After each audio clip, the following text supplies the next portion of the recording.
साहब एक्टिव दिख रहे हैं, क्या लग रहा है? बिल्कुल एक्टिव हैं, सारे लोग, हिना साहब एक्टिव हैं, सभी लोग एक्टिव हैं। एकदम दिख पाएंगे प्रत्याशी के रूप में एकदम दिखेंगे, प्रत्याशी बनेंगे। ओसामा साहब प्रत्याशी बनेंगे। हाँ, निश्चित रूप से सब नाराजगी गलतफहमियाँ थोड़ी सी थी तो वो सब दूर हो गई है। अब कोई बात नहीं है, अब सब ठीक ठाक हो गया तो भी। और देखने वाले लोगों का भी हार्दिक अभिनंदन और स्वागत है। और देखिए, आपने कहा सही, हम लोग हिना साहब के साथ थे, लेकिन पिछले दिनों कुछ बातें थी जिसके चलते जो है इंडिपेंडेंट लड़ना पड़ा था। और फिर जो है बातें बन गई और फिर जो है हम लोग अब घर में वापसी हो गई, वापसी के साथ घर वापसी हो गई और घर वापसी के साथ हम लोग फिर एकजुट हो गए हैं। और निश्चित रूप से हम लोग चाहेंगे, लालू यादव आदरणीय हमारे राष्ट्रीय अध्यक्ष हैं, हमारे नेता प्रतिपक्ष तेजस्वी यादव जी हैं, और इनके नेतृत्व में बिहार में एकजुट होकर के और सरकार बनाने का काम, आने तेजस्वी जी को मुख्यमंत्री बनाने के लिए हम लोग संकल्पित हैं। इसलिए हम लोग जो है मजबूती के साथ जो है खड़े उतरेंगे इस पर। और तैयार है।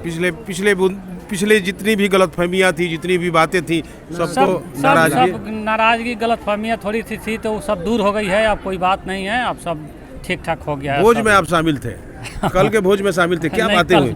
कल हम क्या हुई कुछ थोड़ा सा? नहीं, कल हम नहीं थे। तो चलिए, क्या हुआ, क्या जानकारी हुई? नहीं, देखिए, जो 2025 में होने वाले जो विधानसभा के चुनाव के संबंध में रणनीतियाँ तय करने के लिए और फीडबैक लेने के लिए कि सीमांत के 8 विधानसभा सीट से कैसे हम लोग जीत पाएंगे, इस पर चर्चाएँ हुई होगी। हम तो थे नहीं उसमें, हम लोग कल गोरखपुर गए थे, लेकिन इसमें यही बातें हैं, चूँकि एक ही मुद्दा है, एक ही लक्ष्य है। साहब एक्टिव दिख रहे हैं, क्या लग रहा है? बिल्कुल एक्टिव हैं, सारे लोग, हिना साहब एक्टिव हैं, सभी लोग एक्टिव हैं। जब चुनाव का बिंगुल फूकेगा तो ओसामा साहब दिख पाएंगे?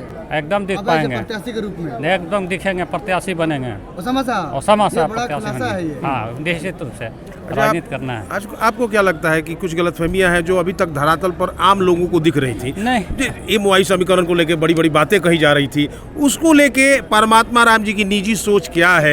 एक अध्यक्ष होने के नाते पूर्व दिल मिल गया है ना? हाँ, सब दिल मिल गया है, खुला दिल मिला है, कुछ में कोई दिक्कत नहीं है। ये बट कुछ नहीं है। आप 25 में विधायक बनेंगे? निश्चित रूप से। क्या अपील?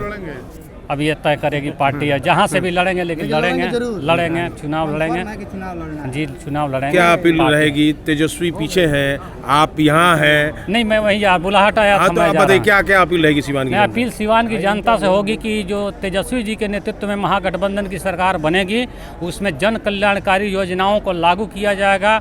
और इन्होंने वादा किया है कि मैं लाखों नौकरियां दूंगा बेरोजगारों के लिए, और मान बहन योजना के तहत 2500 रुपये प्रति महिला को प्रति माह दिया जाएगा। वृद्धा पेंशन जो 400 रुपये अभी दिया जाता है, उसको 1500 रुपये देने का हमारे नेता ने घोषणा किया है। इसके साथ साथ बेरोजगारी दूर करने के लिए और लोगों के उत्थान के लिए, सामाजिक समरसता कायम करने के लिए, एक सुंदर समाज के निर्माण के लिए हमारे महागठबंधन की सरकार बनेगी। और हम लोग इसमें से सब लोग लग भीड़ करके इस काम को करने का काम। एक अंतिम सवाल, जिला अध्यक्ष रहे, विभिन्न पदों पर सुशोभित रहे, आपसी के बाद क्या जिम्मेवारी कुछ मिलने की संभावना है? परमात्मा राजीव क्या सोचते हैं? मैं पार्टी का एक मेंबर हूं, और जो मुझे जिम्मेवारियां मिलेगी मैं उसको अच्छे तरह से निर्वहन करूंगा। चलिए।